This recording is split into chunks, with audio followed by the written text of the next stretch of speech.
교육을 봤던 우리 동작이 가까이 하고 생각해요.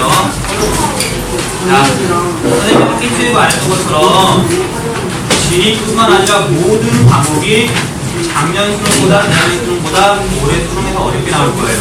선생님이 말했잖아. 선생님이 그렇게 말했다고 해서 어렵게 나오는 게 아니고 당연히 어렵게 나올 거라고 이미 한국교육과정 선바원에서 공개적으로 말을 했고 모든 대학은 아니자 대부분의 대학들이 수학 능력 시험을 어렵게 내다보고 공부를 하고 있는 상황이기 때문에 시험 문제가 더 어렵게 나올 수밖에 없어요. 우리 바람과는 반대로. 자, 그래서 분명히 한지가 어렵게 나올 거예요. 근데 한지가 어렵게 나오는 게 아니라 망할 모든 과목이 어렵게 나오는 거예요. 그래서 이제 이거 나라들은 기출문제 정리하면서 당연히 답을 갖다가 뭐더 베끼는 게 아니고 교육을 풀어본단 말이에요. 풀어보면서 봤더니 여러분들은 어떻게 느낄지는 잘 모르겠는데 확실히 해가 갈수록 시험 문제가 많이 어려워져요.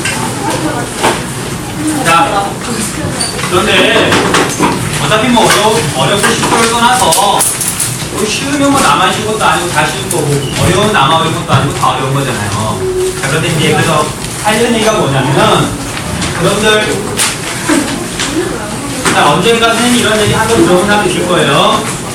우리가 날마다 문제를 열심히 푸는데 모든 문제가 다 똑같지가 않아요. 그러니까 기본적으로 우리가 봐야 하는 건 수능이잖아요. 그 전에 모르다 점수도 세상 분이 없단 말이에요.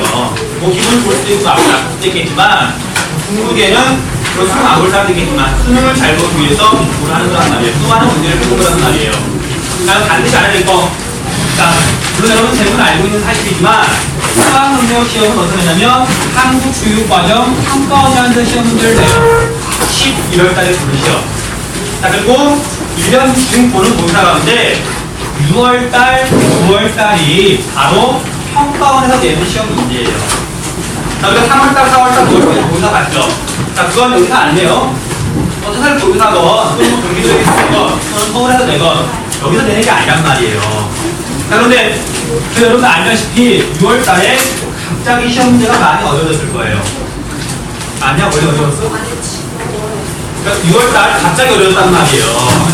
끊어줄 거란 말이에요. 이게 어려울 수밖에 없는 이유는 이거 가지고 지금 난이도 조정을 하기 위해서 문제를 어렵게 내보는 거예요. 왜냐면 문제 쉽게 내가지고 점수가 다 높게 나왔어요. 그럼 애들이 수준이 얼마나 되는지 파악 못해요.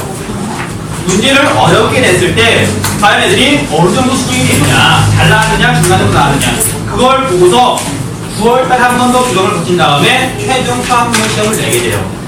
오케이? 자, 그래서 자, 상식에서 보면은 우리가 오지 선다는 말이에요. 그러면 아무리 정확도, 그러니까 정답률이 낮아도 20%는 나와야 돼요. 눈 감고 찍어도 20% 나온단 말이에요. 그렇잖아. 50점 중에 10점 맞는단 말이에요.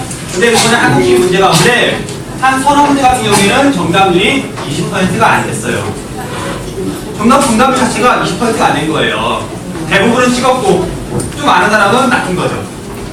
20%가 안 되는 정답률이 서너 문제가 낮단 말이에요. 그런 문제 같은 경우에는 틀리라고 낸 거니까. 그래서 실제로 정상적으로 지금 고등학교 3학년 과정에서 한국기를 공부했다면 거의 만점 정도가 한 40점 정도 나올 거예요. 그 이상은 본이에요. 서너 문제 이렇게 나왔다니까? 대부분 3점짜리로. 그럼 집에 한번 가보세요. 가서 한번 가보세요. 17번, 18번 같은 경우에는 정답률이 20%가 안 돼요. 뒤에 가보면 그런 문제 나와요. 그 다음 그런 문제 있잖아. 대구랑 광주랑 뭐 사회적 증감이니 뭐 자유적 증감이 나오면서 전화들을 나왔던 거. 자, 그런 문제는 뭐 모든 기출문제를 풀었다고 해도 맞출 수가 없는 문제예요.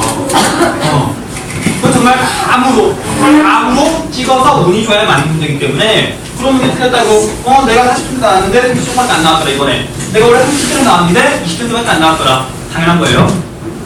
나만 그렇게 한 거 아니야. 그런 문제들이 섞여 있는 거기 때문에 어렵게 느껴지는 거고 그런 문제는 수능에서 안 나와요. 그때까지 어려운 문제 수능이 안 나온다고. 그런 문제가 수능에 나오면 고등학교에서 지리를 제대로 가르칠 수가 없어요. 지리뿐만 아니라 모든 과목을. 그건 대학 과정에서도 안 하는 건데. 괜찮아. 그럼 통계자료까지 여기도 옮겨도 돼. 그래.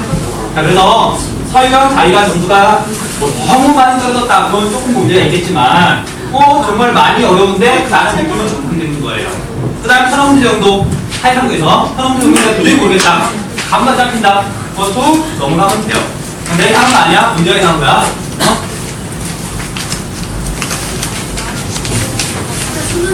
네. 올해 같은 경우에 6월달까지 쉽게 나올 거예요. 그러니까 이번 6월달 문제 모의고사는 작년에 어렵게 나서 어렵게 났다 말이 많았는데 올해 6월달은 참 풀면서 매 그래요. 풀면서 여기 나오는 문제들이 좀 많이 섞여 있어가지고 그러니까 여러분들 입장에서 다 욕 나오는데 선생님 입장에서 욕 나오는 문제들 아니 도대체 그 정리된 수업 시간에 이런 내용까지 어떻게 가르치란 말이냐 라고 욕이 나오는 문제들이 섞여 있었어요. 근데 수능은 그런 문제는 안 나와요. 그것도 안 해도 돼요. 쉬지 말고. 자, 봅시다.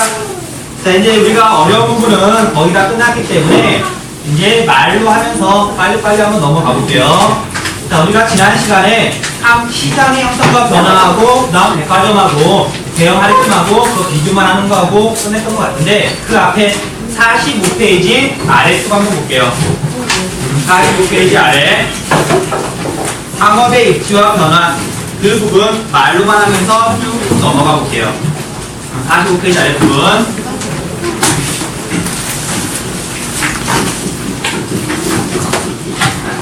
자, 상업이 변화하는데 여러 가지 것들이 영향을 미쳐요. 그 가운데 첫 번째, 교통이 발달하거나 인구가 증가하면 상업의 변화가 생겨요. 첫 번째, 상권이 넓어져요. 교통이 발달하면 재화의 전달 범위가 넓어지잖아요. 더 먼 곳에서도 사람들이 찾아오더라. 그 다음 지난 시간에 배웠던 것처럼 5일이면 5일, 3일이면 3일마다 쓰는 전기시장이 쇠퇴하고 대신 한결시장이 발달하죠. 그 다음 당연히 먼 곳에서 사람들이 찾아오니까 시장이 대형화가 돼요. 뻔한 얘기니까 한 번씩만 읽어보고 넘어가면 돼요. 자, 그 다음 교통 발달과 비슷한 내용이긴 한데 자동차의 보급이 늘어나게 되면 백화점, 특히 대형 할인 매장이 성장하게 돼요. 하나 자동차가 있어야 이용할 수 있는 거니까. 그 다음 이것과 경쟁 관계에 있는 재래시장, 우리 광명 테마시장 같은 것들 그런 것들은 위축되게 될 것이고 그렇죠?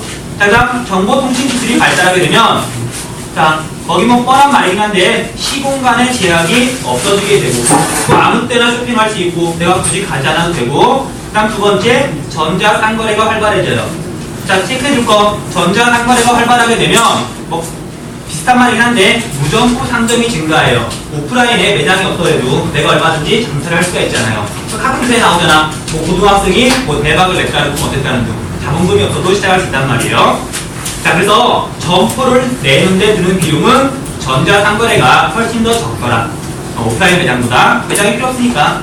자, 그 다음 전자상거래가 발달하게 되면 택배 산업이 발달하게 돼요. 내가 주문한 거 나한테 배달해줄 때잖아요. 그래서 택배 체크해주세요. 택배.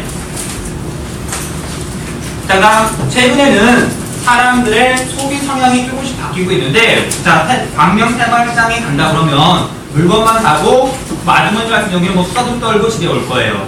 자, 그런데 요즘은 뭐 프엑스몰에 간다거나 또는 뭐 여러 가지 뭐 영화랑 같이 되는 것도 있잖아요.